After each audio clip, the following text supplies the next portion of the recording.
Welcome to MarketPulse, Pros and Pioneers.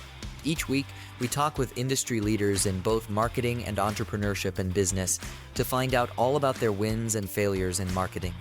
Right now, we'll hear all about their successes and wins and what's fallen flat so that you can take that knowledge and implement it.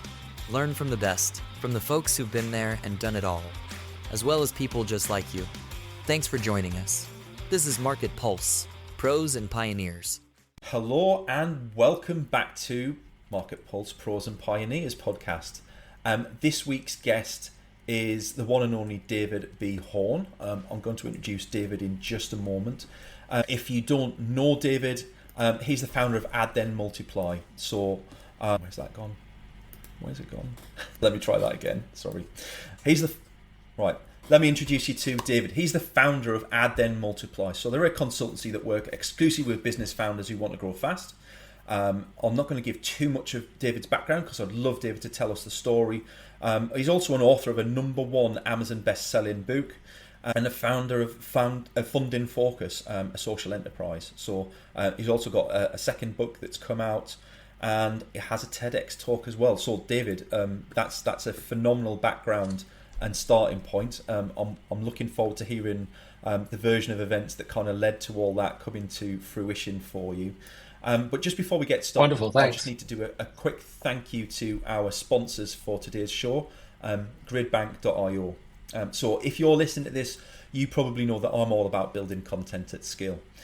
Sometimes you just need a faceless video reel to get content out there, but the problem with a lot of footage banks that are out there is that they just don't look native to social posts.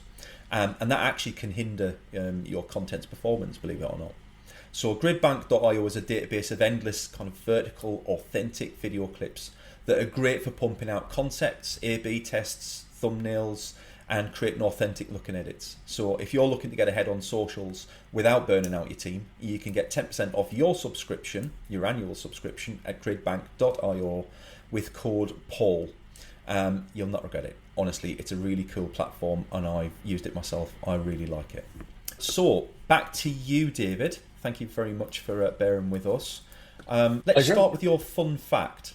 And that's a culinary fact, if you remember what it was that you put on the form. I do. Culinary might be an interesting twist on it. I think my fun fact is that I can drink a pint of beer while standing on my head. Yeah, something I learned many years ago. Well, it's sort of defying gravity and all of that, but thankfully the muscles and things in your throat and esophagus work, and it feels a bit weird, but I've seen other people do it. Not many, but yeah. I think you and I hang about with a different crowd. I won't do a live demonstration. That's a different podcast, I think. Yeah, perfect. So yeah, if you would give us a short background on how you got where you are. It's a fascinating journey that you've had, David. Thank you. Yeah, so I was born and raised in Canada in Vancouver. I trained as a chartered accountant with PwC, qualified with them a long time ago, 1987. And then I moved with PwC from Vancouver to Zurich, Switzerland. Was an auditor with them for 2 years, and then joined my biggest client, a big international tech group called NCR, that then got bought out by AT&T. So I transferred within that group, and in 1993 we moved to London with AT&T, and I stayed with them for another 4 and a bit years. And then I had a couple of years at the BBC, which was a fascinating place. I love the BBC, but the BBC and I were not meant to work with each other. Yeah, I couldn't deal with the politics in there, and I was far too commercial for a lot of the people. So we parted amicably at the end of '99, and then I went on a 10-year journey where I was between 2000 and 2010, where I was the CFO of 3 very different companies that all had one thing in common. The first one was a PR agency. The second one was an AIM-listed digital media and publishing group, AIM being the alternative investment market, which is the junior market on the London Stock Exchange. And the third one was also AIM listed, and it was a online auctioneer of used industrial equipment. So these are totally different businesses. But what they all had in common was that they raised capital and bought other companies. And so I became a bit of an expert in fundraising and M&A, not from the perspective of an investment banker or a venture capitalist or a corporate finance advisor, but actually inside the company doing the work. I left that world in 2010. I had my midlife crisis. I tried to launch a wine business, which was tremendous fun, but not very successful. I still have the wine business today. As my best friend puts it, it's a tax effective way to enjoy my hobby. I'm the biggest customer of the wine business by some measure. So, yeah, every now and then when I need to send someone a nice gift and I know they like wine, I can get them something pretty special. So that's cool. And yeah, so since 2012, I've worked exclusively with founders of companies. Initially, I was starting with quite small businesses, and gradually over time, I came to realize that actually my sweet spot is businesses that are turning over kind of 2 to 20 million pounds. So they're already established. There's no issues about product market fit. They've built up to a size where you've probably got the founder or founders still in there, but they've got a management team who's in there as well, and they're covering off the kind of all of the core functions. And then I work with them on implementing a scale-up strategy based on a methodology that I've created called FACE, FACE, which stands for Fund, Acquire, Consolidate, and Exit, and is written about in detail in this book, Add Then Multiply, which remarkably was published coming up on 5 years ago. It'll be 5 years in June since the book's been out, and I have to say the book has been a real game changer in two areas. In the first area, it forced me to think, okay, this is my focus. This is what I do. Therefore, everything else is what I don't do. And it enabled me to exit some long-standing client relationships where it wasn't really where I was going, but I kind of felt loyal to the clients. And this enabled me to say, look, where you're going is great, but it doesn't match with where I'm going. So let's find you someone who can come in and pick it up and run forward. So that was good because I'm quite a loyal person, and I hate to say to clients, oh, well, I don't want to work with you anymore. So we were able to find a nice exit pathway for that. And the other thing that's been really cool about the book is it's like an instant credibility piece. And you go into a meeting with a prospective client and you're talking about something and you're having a conversation, and at the end of the meeting, it's, well, here's a copy of my book and I've signed it for you, and people go like, oh wow. And it's really cool how much additional credibility that gives you in a marketplace. And as a result of the book coming out, I started getting invited to speak at events. I was speaking at an event in Reading about 4 years ago about fundraising. And after my talk, a woman came up and asked me why so little funding went to female founders. And I looked at her and I said, I have no idea, but I'll find out. And what I found out was pretty shocking and led to me creating a social enterprise and writing my second book, Funded Female Founders, which came out 2 years ago. And so that's kind of a very quick trot through my career. That's a fantastic story. It's I guess you could argue, and obviously this is a market and focused podcast. I guess you could very convincingly argue that the book itself has been your biggest strategy for making your business a success, right? And also a driving focus for you at the same time. So that's really cool to hear that that's done. Yeah. And I guess there's two sorts of books out there in the world, and I'm always a little bit cautious when I talk to somebody who says they're an author, because we all know that there's the books that you can kind of get ChatGPT to write these days and bang it onto Amazon, and all of a sudden you're an author. Hey, brilliant! And then there's the books that except that Amazon is doing a lot of work to catch out books that are written by ChatGPT. So, but you're right. No, and these were I mean the first book took me about 6 months. It was a download from my brain, so it was simply just a matter of getting everything out. The second book took me 18 months because there was a lot of research and interviewing involved. But yes, both books came out before ChatGPT was announced, so it was all original. It's brilliant to see, and like, as somebody who struggles with focus and attention on something for any length of time, I've tried to write books in the past, and like I know there's a book in me somewhere, but I just don't have the attention span to give it what it needs, or it's just not the priority that I think it is the other thing that I always talk to people about. Is like, if it's important enough, you'll get it done. No matter how long it takes or how hard it is, you'll get it done.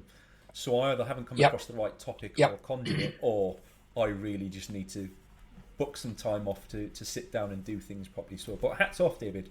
That's a fantastic achievement. And I guess Thank you.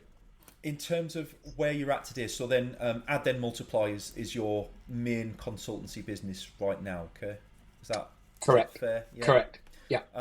That is fair. Yeah. And so, obviously, as a market and focused podcast, one of the things that we want to talk about is things that are working and things that aren't working in terms of marketing those businesses. I know we chatted briefly before the show, and it's fair to say that you've got an approach that's very similar to my own, and it doesn't always work for a lot of industries. So there's quite a niche to that. So do you want to walk us through how you feel that you drive the most opportunity into your business? How do you find business founders and owners that want to work with you?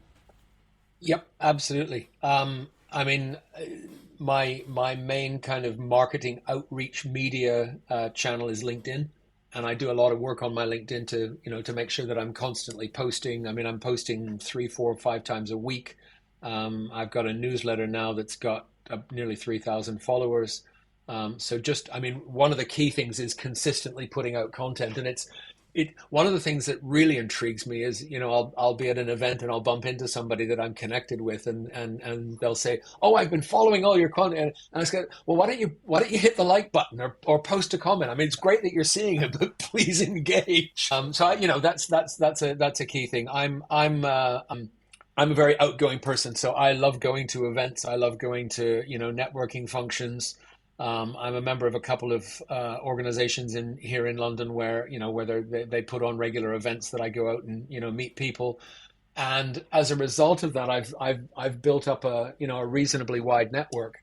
From a marketing perspective, when I look at my business today, all of my main clients have actually been inbound leads from people who said, "Oh, you need to talk to David."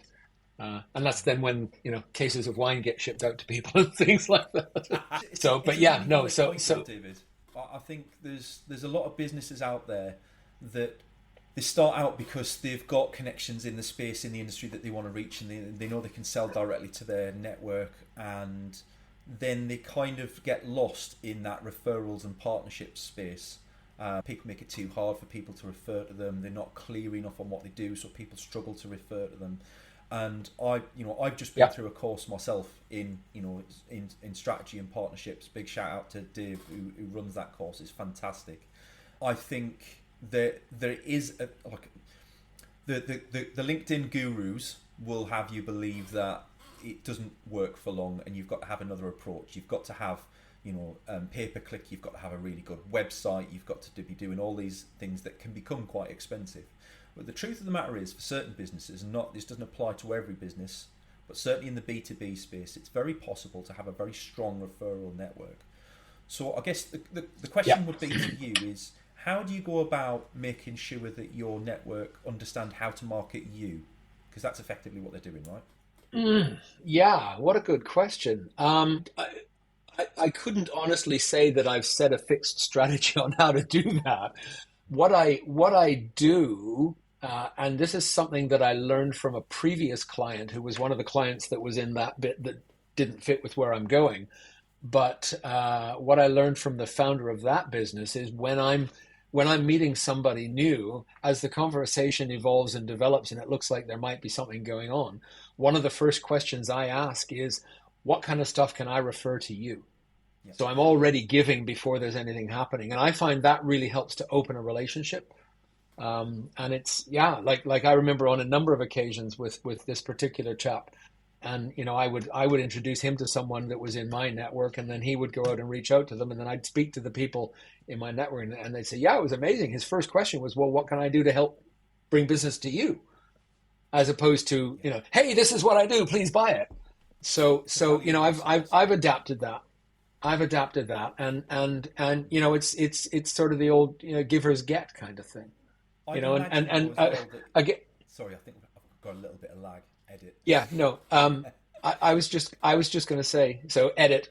One of the other things about LinkedIn, and I'm sure you see this as well, is, you connect with someone, and all of a sudden the first message you get is, "Hi, my name's Fred, and this is my company, and this is what we do, and I think you should sign up here, and here's a link to my Calendly. Can we have a call tomorrow?" Like, give me a break. Let's build a relationship. Just be different. People, at the end of the day, people buy from people. People buy from people that they know, like, and trust. So build a relationship and then figure out where to sell. I think that this kind of leads on to a problem I see a lot in a lot of businesses, and certainly I think in the independent space and the startup space, is that businesses start out, like I said, because they've got a network that they can sell to, and they've probably already talked to about the idea and they're all warm to it. The problem comes when that initial network dries up and you haven't done the legwork to shore up what comes next and where you get your leads from next, and you get that moment of pure panic. So I look on. Yes. I'm always a little bit sympathetic for people who drop into my inbox in that way, because one, it's clear they don't know any better, and two, they're just trying to pay the bills like I am. So as annoying as it is, I kind of get where they're coming from, as much as it's annoying. And it just makes me want to kind of put an arm around the shoulder and go, do you know what? There are better ways of doing this, and you probably should have. The best time to plant a tree was 20 years ago. Second best time to plant a tree is right now. Right now. And just kind of. But it's amazing how many of those people just aren't open to trying anything different, and that's where I start to get frustrated. Is you've got to be open, you've got to be adaptable, and when you do come across somebody who wants to help you change what you're doing, just listen. Absolutely. Yeah, I think the problem is I think the problem is that some of them work for large, well-funded organizations that have hired an army of salespeople, and they've been given a script and they've been told this is what you do, and they follow it. And maybe 1 in 100 work. Who knows? Yeah. But imagine, thinking about it from a sales management perspective. Imagine if you could change that 1 in 100 to 3 in 100, tripling your sales potential. So, it might take a couple of extra weeks, but again, it's that thinking a little longer term, and especially, and I know what it's like when you start out. I know what it's like when you start out, because I had exactly the same thing in the wine business, and I started reaching out to my network, and all of a sudden the feedback I was getting from people was, "Well, hang on, you're a listed company CFO. Why are you trying to flog me wine?" And it was just like, I had to re-educate the market. And I think, I look at it now when I get those kind of LinkedIn connections and someone tries to sell me something, I have a standard thing that I've saved in my notes, and I just cut and paste it in. And I just say, rather than trying to sell me, don't you want to, get to know who I am and what I'm interested in? I think, though, that there's also... And the other one I sometimes... The other side of things, which is where people kind of come in and they're all... Like, I got one the other day that was asking me how long I've been following Gary Vee on LinkedIn. And I'm like, there's about 2.5 million people that follow Gary Vee, and he's very well known. The likelihood is that anybody you connect with will follow Gary Vee. That is a pretty loose cannon. Yep. And it's clearly a first step before you then slap me with something. So... And like my response was, how about I show you a better way? Because I show people how to educate their audience through video content on LinkedIn. That's my day job. Absolutely. And actually, that's a much absolutely nicer conversation. Just go, hey, you will probably get value from the content I'm producing. Come and have a look at what's on my feed. If you're interested, then of course we can do business. And if not, well, have a fantastic week, and we're probably not suited to each other. That's fine. Exactly. No, but it's interesting you say that, because I'm currently doing a series where I'm reading this to camera. I mean, it's available on audio and on Audible and all that, but I'm doing a read to camera, and then my digital marketing guy in my team is then cutting that down into 30-60 second clips, and then we'll just drip feed them out. But yeah, it's just putting that content out to the marketplace. And that's it. People can take your processes and your strategy and everything, and if you give that away for free, they get the value from that. But actually, the ones that can put it into practice would probably put it into practice some way, shape, or form themselves anyway, because they're capable, and they were never your customer. Yep. But what they can't do with that, no matter how much information you give them, is they haven't got you. And that's where the real value of consulting comes from, is that they can't replicate you, your Yes. knowledge, your experience and processes. And what seems a simple thing can actually be very complex in practice to try and do yourself if you've never done it before. Very. Yeah, very, very. And, I mean, I always, people talk about, that seems so expensive. And I always say, well, refer back to Richard Branson, who always says, get the best advisors you can. Early in his career, he got into a spot of bother with the VAT man when they were importing records and falsifying stuff. And he went out and got the best lawyers and accountants to support him in the case, and they were able to get it all through and sorted. And ever since, he's always said, get the best professional advisors that you can. It's worth it. Yep. I mean, if you think about it, let's say you're doing a deal worth 10 million quid, and you hire a cheap lawyer to do the documents for you, and something goes wrong, and the deal falls apart. Versus you hire a lawyer that's going to cost you, maybe 25, 30, 40 grand. But they've been doing this for 50 years. They've done 6,000 deals like it. They know exactly what the issues are. They advise you and support you and guide you. And, it makes sure that the deal goes through. And then all of a sudden it's a 10 million pound deal, and it's the size of your company. So part of the challenge is getting people to start thinking longer term. And again, that's why I don't deal with sub £2 million businesses anymore. Because their mindset is in a different place, and it's not that there's anything wrong with them. I applaud anyone who's starting a business, but for the stuff that I'm doing around fundraising and M&A, you can't do that with teeny tiny companies, because I mean, even if you could, the founders would end up being diluted down so heavily when any amount of serious money was raised. Yeah, perfect. So I guess just before we wrap up the show, David. First of all, it's been a genuine pleasure to have a chat with you, and it's been some really interesting insights shaken out. Likewise. I hope that people can we get a lot of business owners that are watching the podcast, so hopefully, there's some actionable stuff or some thoughts in there that they can start to articulate a little bit. If you could give one piece of advice to that sub £2 million business to make them more likely to get to a place where you can help them, what is the one thing that you would advise them to start doing today? Ooh, okay. I've had three things immediately come into my mind, so I've got to cut them down to one. As your business grows, bring in professional people so that ultimately you've got a professional salesperson on board. You've got a professional operations leader that manages all of the day-to-day functional, delivery of whatever it is that you do to your customer. And you've got a professional finance person on board so that you can make sure that your numbers are all correct. You can get forecasts, all your filings are done, et cetera, et cetera. And you can hire those people on a fractional basis as your business grows. So it might be, you hire your salesperson 3 days a week, and you hire your ops person 50% of the time, and you hire your finance person 1 day a week, or whatever it is as the business is growing. But ultimately, as you grow up to that kind of a threshold, you'll be in a position where you can afford to bring those people on full time. And that allows you as the founder to step up and to step back. Stepping up means you get out of the day-to-day weeds and you focus on the business, not in it. And stepping back is part of the first step of ultimately getting to the point where you have a business that runs without you needing to be in it. And I know some founders find that scary, but that's got to be your ultimate aim, unless you want the business to be your job for the rest of your life. Yeah. So yeah, that's my one piece of advice. Great summary. I love it. David, if people want to reach out to talk to you more about your ideas and strategies, if we've got a £2 million business that's interested in working with you, how can they find out more information? How can they contact you?